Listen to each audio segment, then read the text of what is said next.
अभिनेत्री शिल्पा शेट्टी तक भी पहुंची उनके पति राज कुंद्रा के पोर्न फिल्म मामले की जांच की आज। मुंबई पुलिस की क्राइम ब्रांच ने शिल्पा शेट्टी से भी की पूछताछ। क्राइम ब्रांच की टीम ने मुंबई में शिल्पा शेट्टी के घर पहुंचकर उनसे पूछताछ की।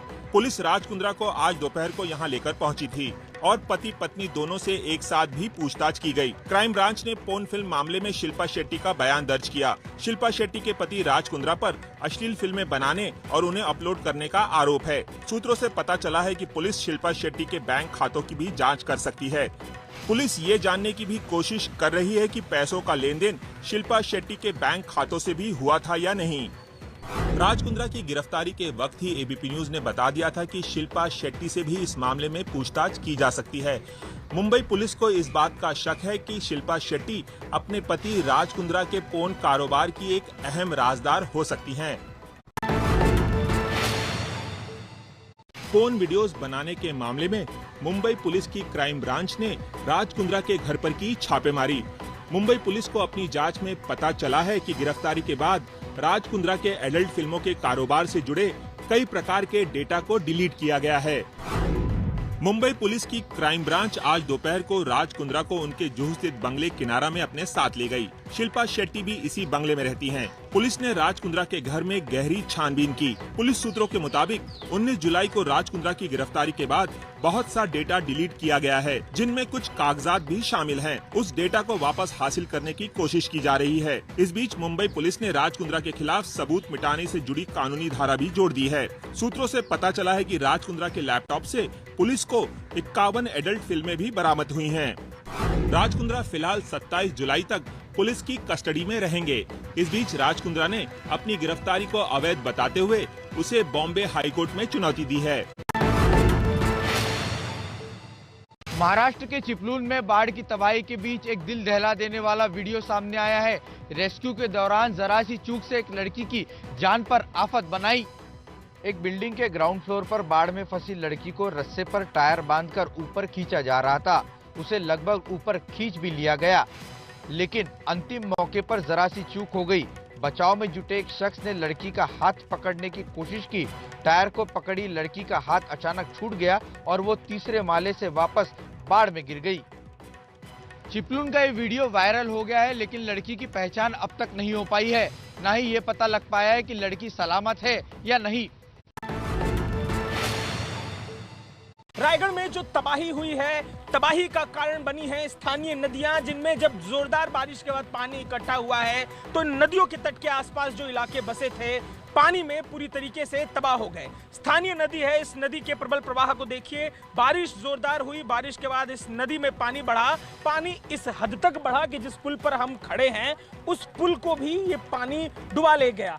मंजर क्या इस समय रायगढ़ में बना हुआ है, ये नदी वो कहानी बयां कर रही है। लैंडस्लाइड हुआ है, बाढ़ है और रायगढ़ जिले भर में केवल अब तक 36 लोगों की मौत लैंडस्लाइड और अलग अलग घटनाओं में हो चुकी है। तले गांव हम पहुंचे हैं और क्या तबाही है तस्वीर बयां कर रही है। मेरे पीछे जो ये वीरान इलाका आप देख रहे हैं, ये कोई वीरान इलाका नहीं बल्कि बसा बसाया एक गाँव, तलेई नाम का एक गांव। यहाँ 30-32 घर थे और इस घर के ठीक पीछे जो पहाड़ी आपको दिख रही है, लैंडस्लाइड उस पहाड़ी से हुई। पूरा ये इलाका तहस नहस। इस बार मानसून महाराष्ट्र के रायगढ़ और रत्नागिरी जिलों पर बहुत भारी पड़ता दिख रहा है। महाराष्ट्र के रायगढ़ के महाड़ में बाढ़ का पानी कुछ उतरा तो तबाही का मंजर सामने आ गया।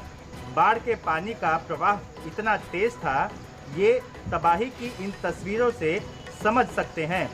गाड़ियां एक दूसरे के ऊपर चढ़ी हुई हैं, कहीं गाड़ियां आपस में टकराई हुई हैं।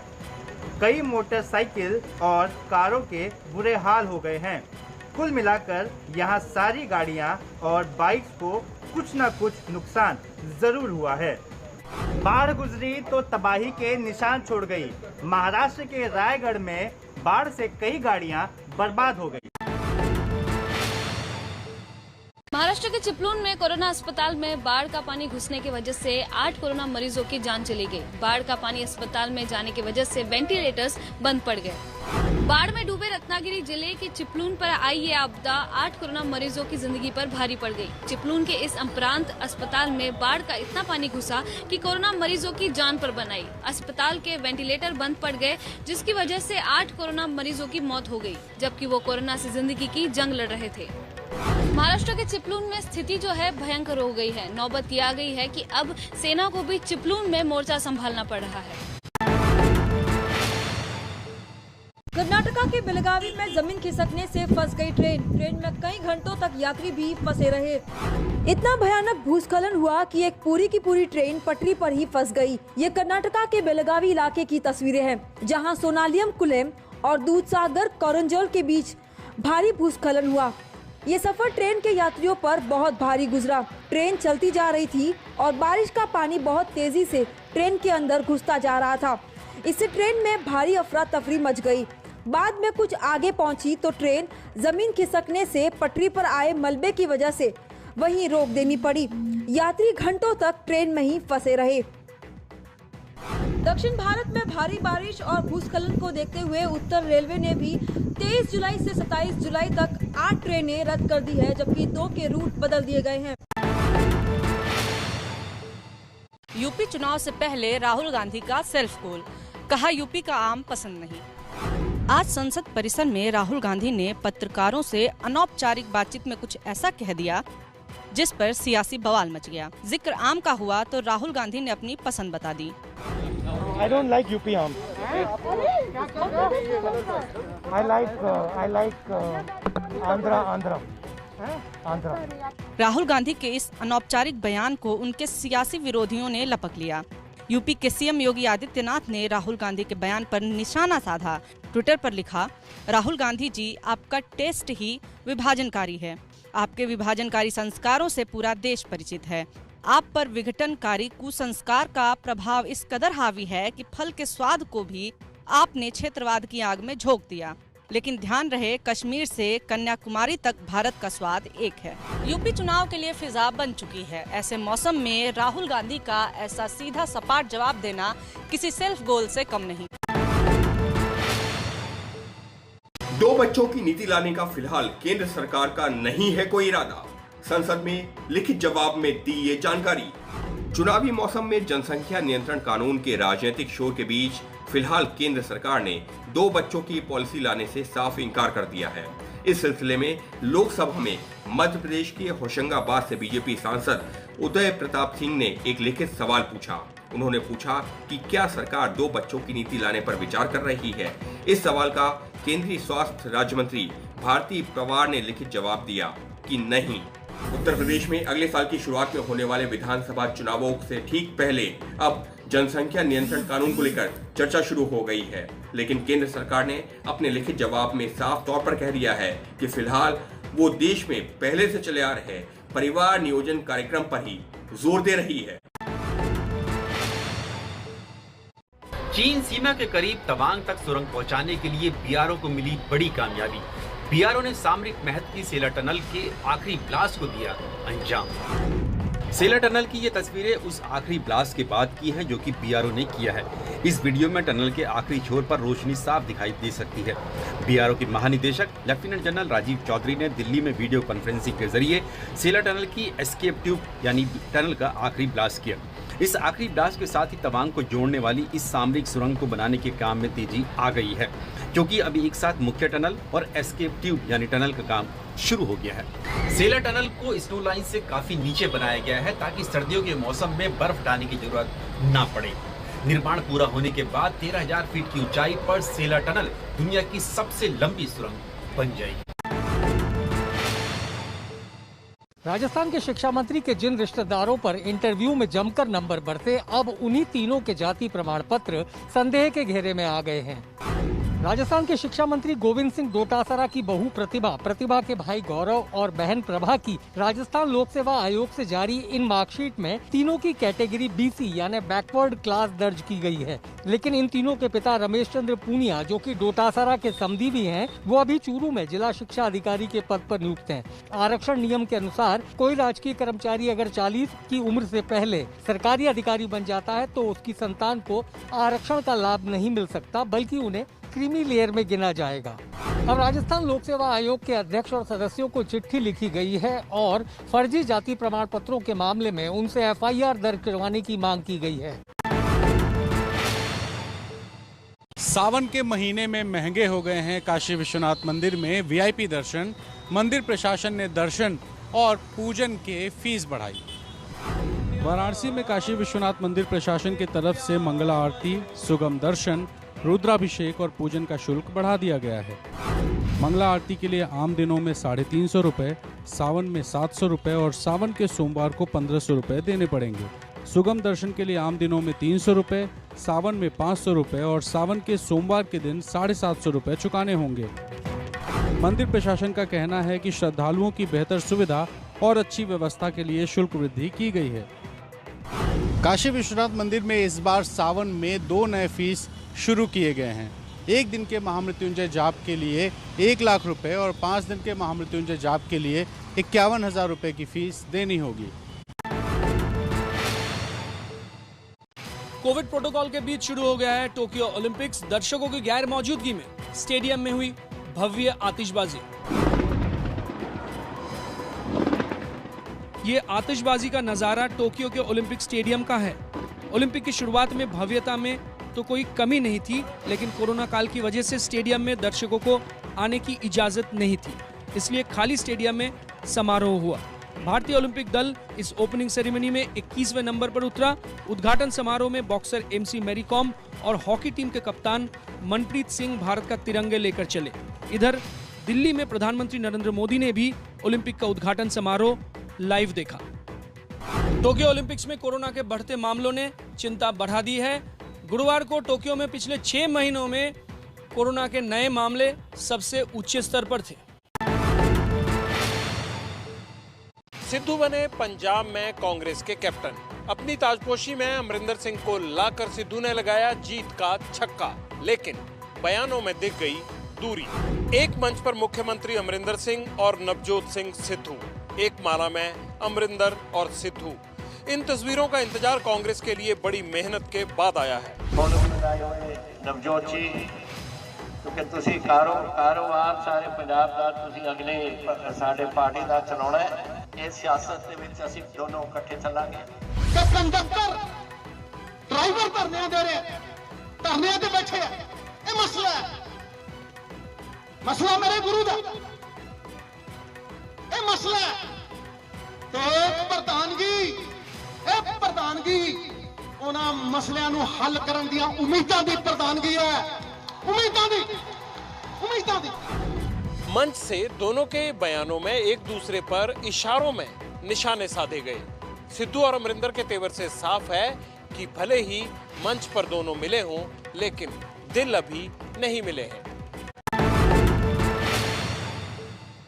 यूपी चुनाव को देखते हुए बीएसपी ने ब्राह्मणों को साधना शुरू कर दिया है।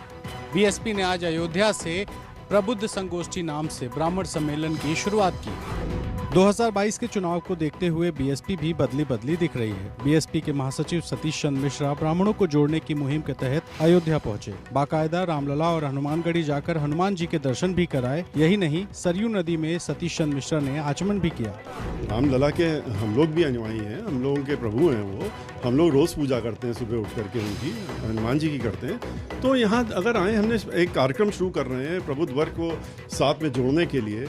ब्राह्मण समाज की जो उत्पीड़न हो रहा है उसके लिए उनको इकट्ठा करके भाईचारा बनाने के लिए दलित समाज के साथ में बीएसपी पूरे प्रदेश में ब्राह्मण सम्मेलन करने जा रही है, लेकिन दलितों मुसलमानों के साथ ब्राह्मणों को मिलाकर बीएसपी कैसे आगे बढ़ पाएगी, ये देखना सबसे बड़ा सवाल है। कथित जासूसी कांड में राहुल गांधी ने मांगा अमित शाह का इस्तीफा। राहुल बोले, पेगासस कांड में मेरा भी फोन टैप किया गया। मेरा फोन टैप किया,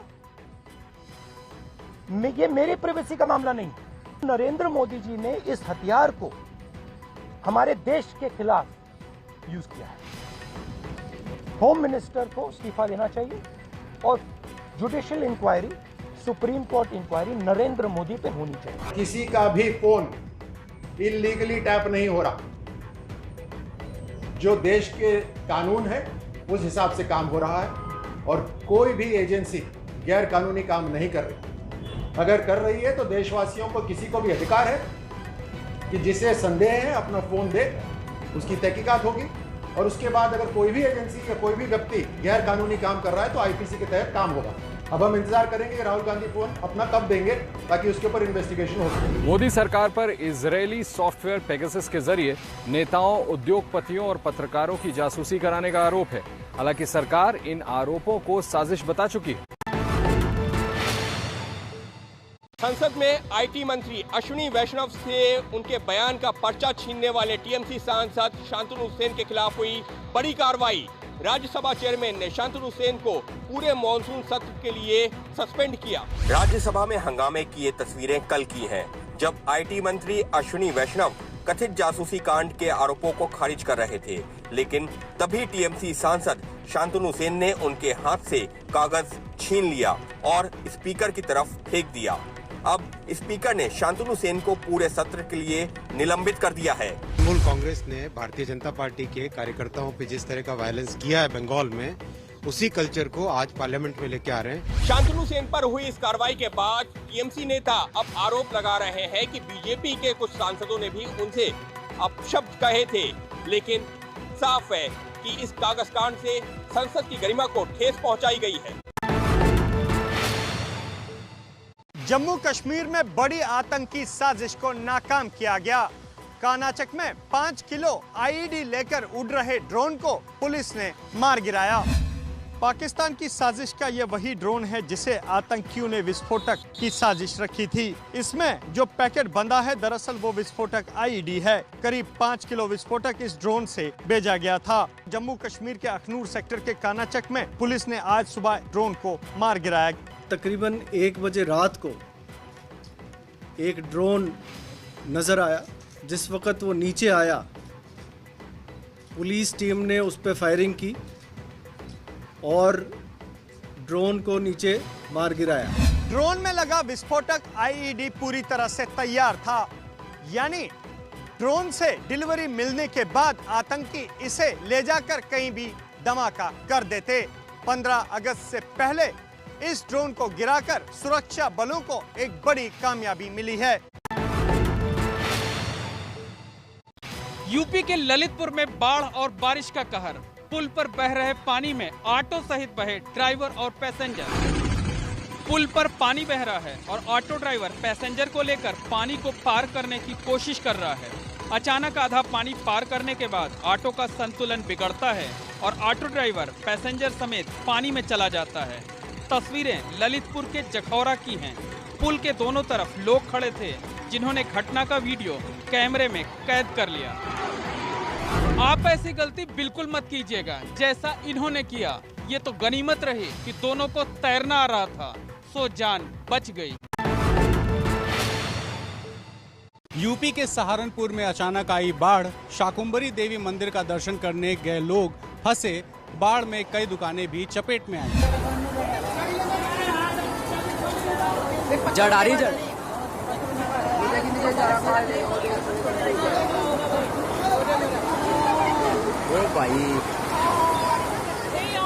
नदी में तेजी से पानी आता हुआ दिखाई देता है। मंदिर में दर्शन के लिए गए लोग मोबाइल कैमरे से पूरा वीडियो कैद करते हैं। बेचारों का सामान। तस्वीरें सहारनपुर जिले से आई हैं। शिवालिक पहाड़ों पर हो रही बारिश से शाकुंभरी नदी में गुरुवार को अचानक पानी आया, जिसके बाद अफरा तफरी मच गई। जबकि बादशाही बाग नदी में पानी आने से 2 गाड़ियां नदी की धार में फंस गईं। सहारनपुर के बेहट में दर्जनों बरसाती नदियां बहती हैं। शिवालिक की पहाड़ियों पर हो रही बारिश की वजह से जिन नदी नालों में पानी नहीं था वो अब उफान पर हैं।